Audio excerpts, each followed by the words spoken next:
So most Giallos, they kind of stay in their lane. They don't cross over into the slasher realm, even though there are heavy slasher elements to Giallo movies. But there is one movie that definitely has some strong slasher vibes. We're gonna go into some of the reasoning for that. So anyway, finally I can review Sergio Martino's classic, Torso. Let's go.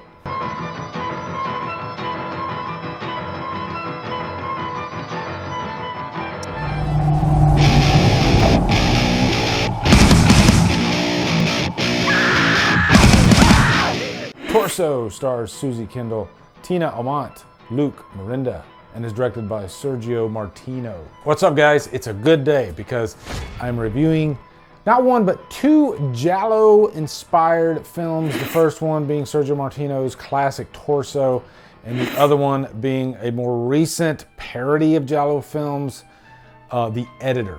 That's going to be the next review to come out, I guess, after this one. But for this review, we're going to talk about Torso. Torso is a movie that I've been planning on reviewing for a long time. I just never got around to watching it, and finally I watched it. I actually gave it 2 watches. Might be in the top 5 Giallo movies. I've seen quite a few of them at this point, and this one definitely sticks out, okay? In terms of like excess, this one fits that mold for sure. So first off, let's give you a quick plot synopsis. Torso is about these murders that are happening to these college students in and around this college campus. It opens up with like a threesome. Really, this movie hits the ground running with excess, and we all know that Giallo films, Italian horror films, they have a lot of gratuitous nudity, even sex, and this movie opens up with a threesome. But that scene does fit in with the actual story here, you know, the reveal of the killer. So there's a reason why the scene is handled in such a way, why some of the participants in the scene are blurred out. You know, it fits into the final act of the movie. Not saying this movie's not gratuitous, okay? Sergio Martino himself said, you know, looking back at this film, yeah, he probably would have preferred to pull back a little bit in terms of some of the more needless scenes of just women being naked. But at the time, early 70s, this was post Free Love, you know, right after that whole movement in the late 60s.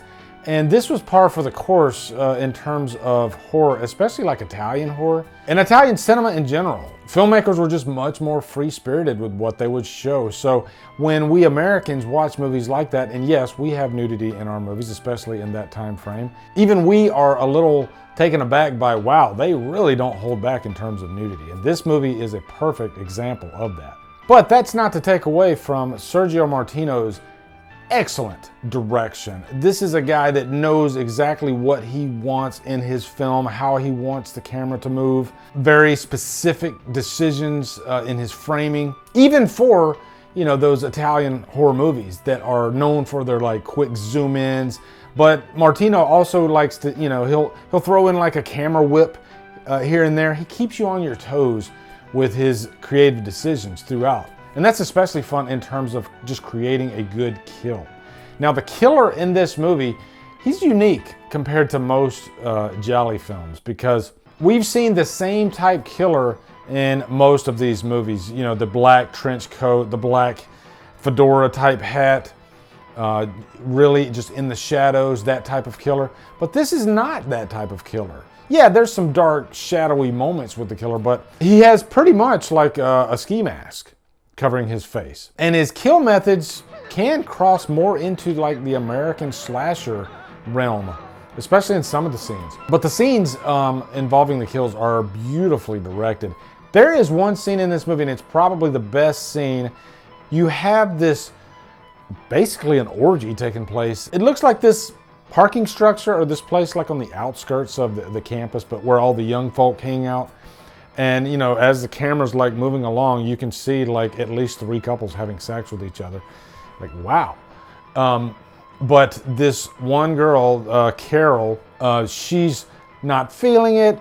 And so she wanders off into this like wooded area. And let me just tell you, the camera work here, the cinematography specifically, is just flat out gorgeous. When you're creating like a scene in a horror movie that takes place at night, there's so many different ways you can handle that situation. And I think like cream of the crop, this specific scene here, it's just beautifully lit. You know, this is exactly how you would want a night, I guess a night terror scene to look.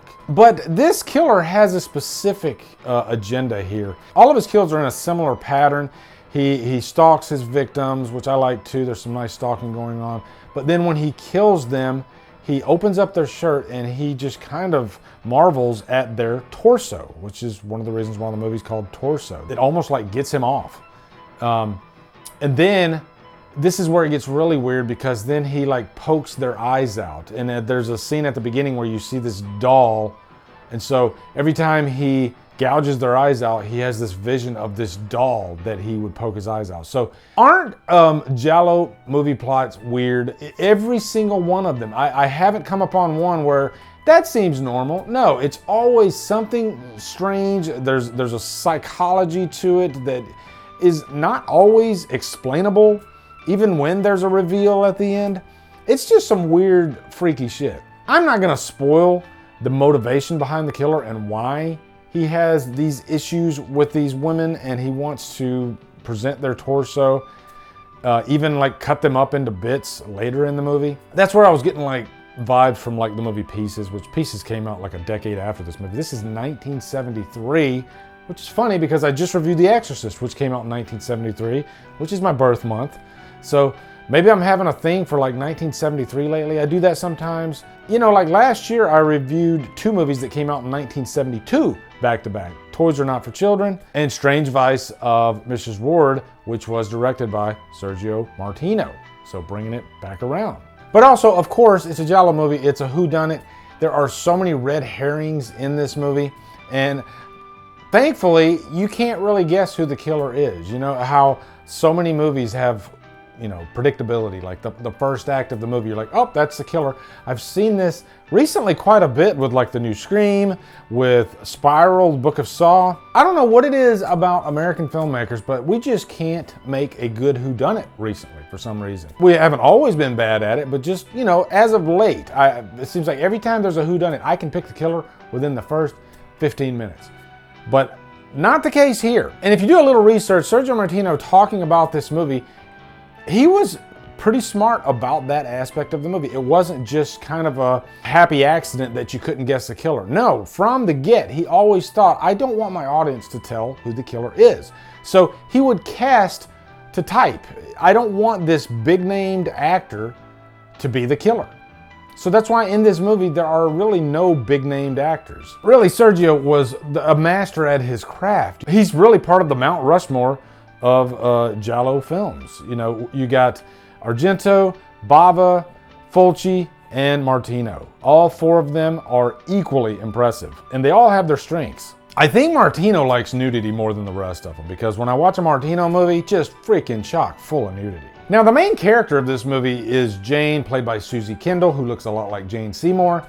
At first, I thought she was one of the teachers because she looks older than the other actresses that are in the movie, but she's actually one of the students, and he just casts her because she's such a strong actress. She's actually a British actress, but you don't get to hear her voice in the movie. They use an American actress in the English dub, and then I believe they use a different actress in the Italian dub as well. And speaking of that, it's definitely worth noting, you know, the versions of this movie, because if you get the era release, there's like 4 different versions of the movie you can watch based on the language, based on the cut. And in the full director's cut, there isn't a full English dubbed version. You know, they only dubbed the theatrical cut, which cut out a lot of the nudity and violence. I mean, there's still plenty of that there, but they scaled it back quite a bit. So there's a version where you get like a mixture. So if you want to hear the English voices, which is common in Italian horror films, to get a mixture of dialects. Like you'll see one actor, you read the actor's lips and it matches with the voice, but they'll be talking to another actor who's actually speaking in another language. It's very, very strange and kind of funny. Also, Torso is a cult classic. It's a well-loved film. Tarantino and Eli Roth both absolutely adore this movie, and they've even like borrowed from it in some of their movies, like Tarantino with Grindhouse and Eli Roth with Hostel. Because the killer in this movie does use, like, you know, torturous tools like a saw, like this big hacksaw. One more thing about the killer too is he uses this red scarf. Like every victim, he has to choke them with this red scarf, this black and red scarf.